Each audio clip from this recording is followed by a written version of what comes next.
Doctor हेलरिथ की, कि इन्होंने सबसे पहली एक कंपनी बनाई जो कंप्यूटर की फील्ड में वर्क कर रही थी। इन्होंने और भी फील्ड में वर्क करा आईबीएम ने, लेकिन IBM is the first computer manufacturing company. ये कंप्यूटर बनाने वाली कंपनी थी, सबसे पहली कंपनी थी। और इसके जो बनाने वाले थे इस कंपनी को, फाउंडर जो थे उनका नाम था हॉलरिथ, जो हरमन हॉलरिथ की बात कर रहे हैं। ये मशीन यूएस में बनाई गई और यूएस में फिर धीरे धीरे डेवलपमेंट और ज़्यादा स्टार्ट हुआ और दूसरी मशीन्स के ऊपर भी वर्क करते रहे। और जो पहला कंप्यूटर यूज़ में आया, जिसे हम कंप्यूटर नाम कहेंगे, इन 1943, जिसे बनाया प्रोफेसर एकिन और प्रोफेसर हॉपर ने हार्वर्ड यूनिवर्सिटी में। और ये मल्टी यूजफुल कंप्यूटर था। कंप्यूटर का काम ही होता है कि एक से ज़्यादा प्रोग्राम या एक से ज़्यादा चीज़ों को वर्क करने के लिए आईबीएम ने बनवाया था with the help of IBM. और इसका नाम इन्होंने दिया मार्क वन। मार्क वन पहला कंप्यूटर, जो it was very big electromechanical machine, बहुत बड़ी थी मशीन और इलेक्ट्रोमैकेनिकल थी, इलेक्ट्रिक से चलती थी और मैकेनिकल डिवाइस इसमें यूज़ किए जाते थे, मतलब मशीन ज़्यादा थी। तो इलेक्ट्रिक और मशीन दोनों के कारण यहाँ पर पावर बहुत ज़्यादा जनरेट होती थी। और उस पावर के कारण प्रॉब्लम ये थी कि हीट बहुत ज़्यादा जनरेट होती थी और उसको रिमूव करने के लिए फिर एसी की ज़रूरत होती, तो पावर हाउस पूरा बनाया जाता था और बहुत ज़्यादा स्पेस ये लेता था। काम बहुत कम कर रहा था उस समय, कैलकुलेशन केवल यूज़ किए जाते थे कंप्यूटर से, लेकिन स्पेस बहुत ज़्यादा ले रहा था। फिर ये जो बनाया गया मार्क वन, इसको 23 डिजिट्स तक ये वैल्यूज़ को कैलकुलेट कर देता था। और कितने सेकंड में? 3 सेकंड के अंदर 23 डिजिट्स की वैल्यूज़ को ये कैलकुलेट कर देता था। फिर इसको और अपग्रेड किया गया, मार्क वन की जगह पर इसको जब अपग्रेड किया गया, फिर एनईएक बना, फिर एडसेक बना, एडवैक बना, यूनिवैक वन बना। ये सारे के सारे मॉडिफाइड होते रहे। पहले वाले कंप्यूटर को छोटा करके उसकी वर्किंग एफिशिएंसी को बढ़ाया गया, मतलब उसके काम को और अच्छा किया गया।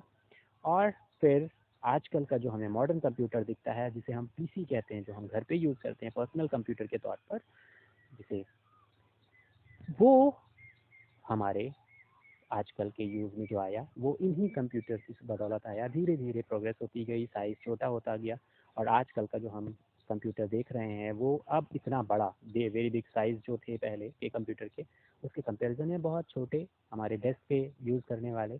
या हम स्मार्टफोन की बात करें तो ये भी एक तरीके का कंप्यूटर है जो बहुत सारे फीचर्स को यूज़ करता है, बहुत सारी एप्लीकेशन यूज़ सकता है।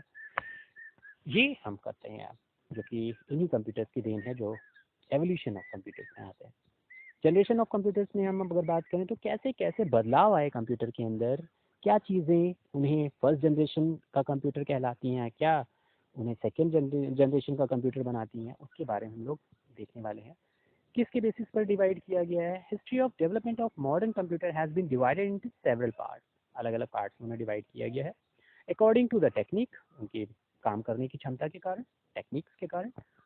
So for 5 generation of computer have come into existence. हम लोग उन्हें 5 कंप्यूटर की पीढ़ियों में, या जिसे हम जनरेशन ऑफ कंप्यूटर कहते हैं, बांट रहे हैं।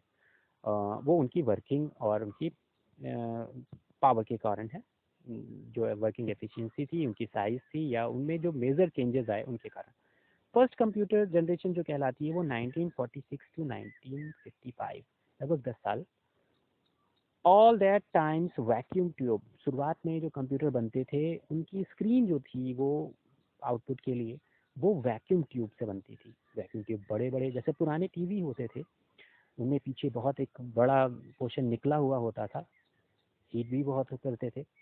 यही वैक्यूम ट्यूब कहलाते थे। अगर उनको पीछे से खोले तो उसमें एक ट्यूब होती थी और उसमें वैक्यूम ट्यूब उसको कहा जाता था। वो उस कॉन्सेप्ट पे वर्क करती थी जहाँ पे इलेक्ट्रॉन और प्रोटॉन वर्क करते थे और उन्हीं की मदद से स्क्रीन पर पिक्चर आती थी। Electronic parts available vacuum tube के कारण ही इसको फर्स्ट जनरेशन का कंप्यूटर कहा गया। जब वैक्यूम ट्यूब यूज़ करते थे हम लोग, मेमोरी के तौर पर भी यूज़ करते थे स्टोरेज करने के लिए डेटा को, तो स्टोरिंग का डेटा। फिर this computers were punch card, यहाँ पर हमने एक इनपुट के तौर पर उस समय हम लोग पंच कार्ड का यूज़ करते थे, स्टोरेज के तौर पर वैक्यूम ट्यूब का यूज़ करते थे। In these computers only 2 programming language were used. उस समय हम लोग जो प्रोग्रामिंग लैंग्वेज यूज़ करते थे कंप्यूटर में वो 2 ही तरह की होती थी, एक मशीन लैंग्वेज जो कंप्यूटर समझता था और दूसरा कोडिंग की फॉर्म में जो खास प्रोग्रामर थे जो कोड को समझ पाते थे, जिसे हम असेंबली लैंग्वेज कहते हैं। फिर there was an operating system, वहाँ पर उस समय नो ऑपरेटिंग सिस्टम, कोई ऑपरेटिंग सिस्टम नहीं था जो अपने आप आपको समझाए या आपकी हेल्प करे। So the work of connecting and disconnecting various devices the computer was not done, और यू कैन से मैनुअली हम उनको यूज़ करते थे अलग अलग डिवाइस को यूज़ करने के लिए। और यहाँ पर जो कंप्यूटर बने उनका नाम था ENIAC, EDSAC, EDVAC, UNIVAC 1, UNIVAC 2, Mark 2, Mark 3, IBM 650, IBM 701 and बोगा 2202। ये जो थे ये IBM के कंप्यूटर थे, मार्क 1 या एडसेक, ये सारे के सारे बड़े कंप्यूटर होते थे, बड़े स्पेस लेते थे। फिर आया सेकेंड जनरेशन कंप्यूटर। इसमें क्या मेजर बदलाव आया? इसका भी ड्यूरेशन लगभग 10 साल के करीब था, 1955 टू 1965 इसको बोला गया। अब यहाँ पे जो बदलाव आए वो ये थे कि यहाँ पर वैक्यूम ट्यूब की जगह पर ट्रांजिस्टर का यूज़ किया जाने लगा। वैक्यूम ट्यूब की जगह पर छोटे और कम पावर लेने वाले ट्रांजिस्टर्स का यूज़ किया जाने लगा, जिसके कारण साइज छोटी हो गई कंप्यूटर की। There transistors were used in place of vacuum tube. By the second generation of computers come into existence. Computer of this generation was comparatively small in size. पहले के कंपेरिजन में छोटे हो गए थे। Faster in speed, इससे speed भी उनकी बढ़ गई थी। Relatively, this consume less electricity, तो इलेक्ट्रिसिटी भी कम यूज करने लगे थे, हीट भी कम होने लगी थी। और they still needed air condition, लेकिन अभी भी इतनी हीट होती थी कि उनको रिमूव करने के लिए एयर कंडीशन का यूज़ किया जाता था। In second generation computer inputs and output devices were made. यहाँ पर आउटपुट और इनपुट डिवाइसेस के लिए कुछ अलग चीज़ें यूज़ थे। पहले जैसे हम लोग स्टोरेज के लिए क्या यूज़ करते थे, वैक्यूम ट्यूब, और इनपुट के लिए हम लोग पंच कार्ड का यूज़ करते थे। तो यहाँ पर कुछ डिवाइसेस आ गए जिनको हम लोग मैग्नेटिक डिवाइस कहते थे। मैग्नेटिक टेप थे, मैग्नेटिक टेप यहाँ पर यूज़ किए जाने लगे। उनकी मदद से हम लोग इनपुट कराते थे, आउटपुट कराते थे। मैन्युफैक्चरिंग ऑफ सेकेंड जनरेशन में कंप्यूटर्स की साइज़ थोड़ी छोटी हो गई थी, लेकिन अभी भी साइज़ बड़ी थी इन कंपैरिजन आजकल के कंप्यूटर के। IBM जो कुछ कंप्यूटर बने, IBM 1401, IBM 1620, IBM 1794, CDC 1602, 04, CDC 3600 और बहुत सारे डिवाइसेस जो कंप्यूटर के, जो कि इस जनरेशन में मेजर बदलाव क्या आया था, एक ट्रांजिस्टर बदला था, और स्टोरेज के लिए ट्रांजिस्टर और इनपुट के लिए या आउटपुट के लिए मैग्नेटिक टेप का यूज़ किया जाने लगा था पंच कार्ड के लिए। थर्ड जनरेशन के कंप्यूटर में क्या बदलाव आया, ये भी लगभग 10 साल के करीब यहाँ पर है, 1965 to 1975। In these type of computers integrated circuits का यूज़ किया जाने लगा। अब ट्रांजिस्टर्स को किसने बदला, इंटीग्रेटेड सर्किट, जिसे हम IC कहते हैं। IC और छोटे हो गए थे ट्रांजिस्टर के कंपैरिजन में। एक which very small and hundred of transistors were assembled on a single chip। एक छोटी चिप पर 100 से भी ज़्यादा ट्रांजिस्टर्स को यूज़ किया जा सकता था, मतलब इतने ट्रांजिस्टर्स के बराबर वो वर्क करता था। Due to this first storage capacity increase. तो यहाँ पर जो स्टोरिंग की कैपेसिटी थी, जो हम लोग स्टोर कर रहे थे, उसकी कैपेसिटी बढ़ गई, लोग ज़्यादा स्टोर कर पा रहे थे, चीज़ें अच्छी हो रही थी। चिप्स की साइज़ छोटी होने के कारण कंप्यूटर की साइज़ भी छोटी होने लगी। वेरी फास्ट इन स्पीड, काम जो चूँकि छोटी चीज़ में अगर हम सर्किट में वर्क करेंगे तो पास में ही हमको काम करना पड़ेगा, आराम से हम लोग काम जल्दी कर सकते हैं। तो ये सारी चीज़ें हुई। ये कैलकुलेशंस इसका अब बढ़ गया था। हम लोग क्या कर सकते थे, lakhs of additions in just 1 second, 1 second में हम लाखों एडिशंस कर सकते थे। ये इसकी खास बातें, जो खास कुछ बातें थी। स्टोरेज डिवाइस के तौर पर हार्ड डिस्क और टेप आ गया था। हार्ड डिस्क भी का भी इंट्रोडक्शन थर्ड जनरेशन में आ गया था। अभी तक टेप, मैग्नेटिक टेप यूज़ हो रहे थे, लेकिन अब हार्ड डिस्क भी आने लगी थी और राइटिंग प्रोग्राम्स थे। फिर उसके बाद में यहाँ पे उनके कुछ सीरीज़ हैं जिनमें IBM 370, ICL 1900, 2900 सीरीज़ आ रही हैं और हनीवेल की कंप्यूटर्स आ गए थे। फिर आया फोर्थ जनरेशन कंप्यूटर्स। इसकी भी जो लिमिट थी वो और ज़्यादा बढ़ा दी गई। अब ये 20 ईयर्स के करीब कर दी गई, 1975 टू 1995। ये अभी भी बड़े थे, लेकिन यहाँ पर अब माइक्रो प्रोसेसर का यूज़ किया गया। जो हम PC यूज़ करते हैं आजकल, पर्सनल कंप्यूटर, उसके अंदर माइक्रो प्रोसेसर का यूज़ किया जाता है। तो ये अब वो कंप्यूटर बनने लगे थे जो घरों के लिए भी यूज़ करने वाले बनाए दिए गए।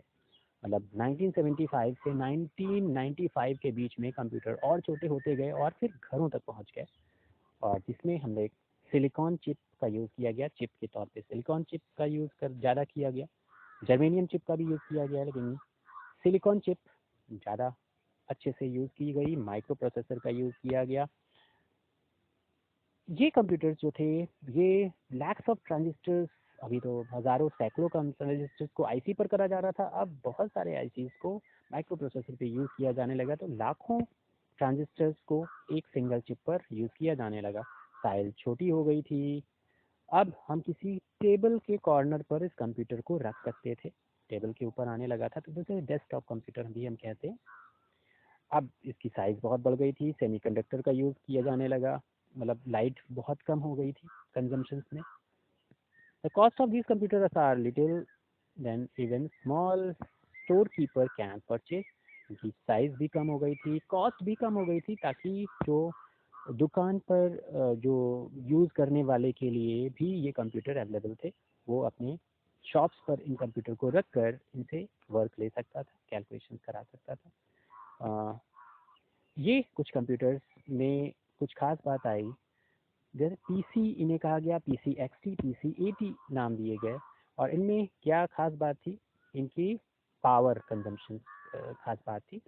PT XT, PT AT, PC जो थे, ये सारे के सारे पर्सनल कंप्यूटर में थे, लेकिन इनकी एफिशिएंसी अलग अलग थी, अलग अलग जगह पर यूज़ करने के लिए बनाए गए थे। इनमें कुछ प्रोसेसर आए जिनका नाम था Pentium 1, Pentium 2, Pentium 3, Pentium 4, और उसके बाद फिर डुअल कोर, फिर क्वाड्स आए, फिर i3, i5, i7। ये जो कंप्यूटर की सीरीज़, प्रोसेसर की सीरीज़ आई, ये इन्होंने कंप्यूटर को बहुत तेज़ी से बदलाव किए कंप्यूटर में, और उनकी साइज़ को छोटा किया, उनकी फंक्शनिंग को बढ़ाया, उनकी प्रोसेसर स्पीड को बढ़ाया, जिसके कारण कंप्यूटर बहुत पॉपुलर होने लगा। फिफ्थ जनरेशन कंप्यूटर्स आफ्टर 1995 या 90 के बाद में जब हम लोगों ने इंटरनेट का यूज़ किया, तो ज़्यादातर ये फिफ्थ जनरेशन कंप्यूटर आए। इन्हीं में सुपर कंप्यूटर का भी यूज़ किया गया।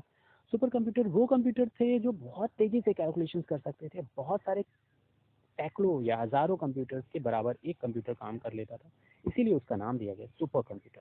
बहुत तेज़ काम करने वाला कंप्यूटर, जिसके पास हज़ारों कंप्यूटर्स का दिमाग हो और वो बहुत तेज़ी से काम कर पाए, बहुत अच्छा काम कर पाए, बहुत सही से कैलकुलेशन कर पाए। Fifth generation computers also available on desktop computers, palm top computers. यहाँ पर पाम टॉप कंप्यूटर आ गए, हाथ में आप लेके यूज़ करने लगे। लैपटॉप्स का यूज़ यहाँ पे होने लगा फिफ्थ जनरेशन में, क्योंकि हम लोग अब इसको कैरी करके कहीं ले जा सकते थे। ये सारी की सारी चीज़ें, वॉर में जो सैटेलाइट हम लोग डालते थे, वहाँ पर इनका यूज़ किया जाने लगा। सैटेलाइट लॉन्चिंग में, वॉर हेड में, जो मिसाइल लॉन्चिंग में, इन सब चीज़ों में इसका कैलकुलेशन होने लगा, सटीक निशाना लगाने के लिए, या फिर अच्छे से सैटेलाइट को स्पेस में भेजने के लिए इस कंप्यूटर का, फिफ्थ जनरेशन कंप्यूटर का यूज़ किया जाने लगा। तो आज के लिए हम लोग यहीं पर रुकते हैं, आगे हम लोग बात करेंगे कुछ और चीज़ों पर। तब तक के लिए have a nice day, thank you. आपका जो वर्क है, एक आज का जो वर्क है, आपको 5 जनरेशन के कंप्यूटर में जो मेजर चेंजेस आए उनके बारे में लिखना है। Okay, have a nice day, thank you.